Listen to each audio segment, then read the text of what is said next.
Afternoon. Bukayo Saka, he's really felt good for you. Yes, he has, yeah. I mean, I think that he's come good for himself as well because he's, before this season, he spent a lot of time on the bench. And I don't quite know how many chances he's had, but he obviously hasn't done well enough in those chances to force himself into the team. But he has done very well recently for us, and he would have played at any rate today because of the number of injuries we have. But in actual fact, he was certainly in the team on merit today, on the merit of his last performances, and it was very good that he could chip in with another goal, a good goal. I thought his first half performance in particular was very good, and in the second half he and Benteke worked very hard to try and disturb their centre halves and limit to some extent the number of long balls that were flying into our back four. Roy, crucial 3 points today. Quite an interesting fact, no pad substitutes used today. Is that an indication the bench was a bit weaker than normal? Well, we had Johan Kabay on the bench, but to be honest, he wasn't yesterday. It was only this morning when he went in, and we had the results of the MRI scan, which showed that nothing was actually torn or damaged, and it's obviously muscle fatigue. And we persuaded him to be on the bench in case we needed him. But to be honest, I would have only put him on the field if it had been absolutely necessary, because he does have this fatigue which kept him out of training the last couple of days.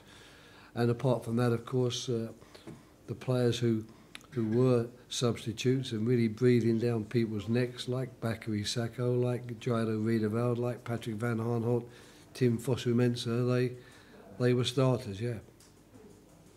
Well, you're up to, I think, 11th on the table now, just off the top half from goal difference. It's an incredible achievement, considering I think a month ago you were bottom of the table. I mean, it's just how. Well, it changes quickly, doesn't it? I think you'll be very careful of those statistics, and certainly I have no desire to start celebrating the fact that here in the middle of January we're in the 11th place. The only thing that interests me, and I've said it right from the start, so it's not often you can go back to things I've said 3 months ago and find I'm saying exactly the same thing today. That's quite a rare occasion, but in this instance I'm sure you can, because I said when I came in here the only thing that matters to me is where we are on the final day of May, and the only thing that interests me is being one place above the relegation zone, and anything else apart from that will be a huge bonus, especially after being 4 games to 4 defeats, no points, no goals when I came, and I soon added 3 games to that, so it became 7 games, 7 defeats, no goals, and at that stage things were looking very, very bleak. So it's nice now that it no longer looks so bleak, and we should enjoy that. But there's going to be lots more games like the one today where you do enough, you think, especially in the first half, to really merit the 3 points. I thought we should have been more than 1 goal up at half-time with the chances we created. But then you're going to have to suffer during the second half, because a 1-goal lead can always be cancelled out by a mistake or a wonder goal or anything else to that matter.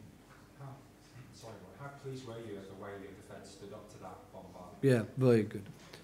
A player really who deserved. I mean, Tompkins has been outstanding since he came back in, but a player who doesn't get a lot of credit, or 2 players who've not got a lot of credit in the season so far, I think deserve a word, and that's Martin Kelly, who comes in on a regular basis at right back, at centre back, and again never lets the team down.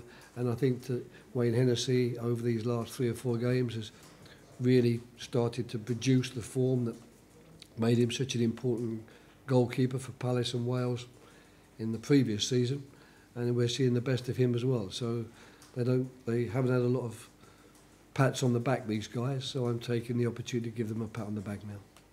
Is that what it is? Because you talked about all those other players at fullback as well. They did a fine, They're yep. all playing with confidence today. Yep.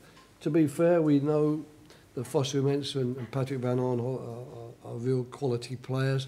Tim is still young, of course, and getting some experience. Patrick hasn't played so many games, and when he does come in, obviously he feels a bit under pressure because he's not had the opportunity to play all the games beforehand.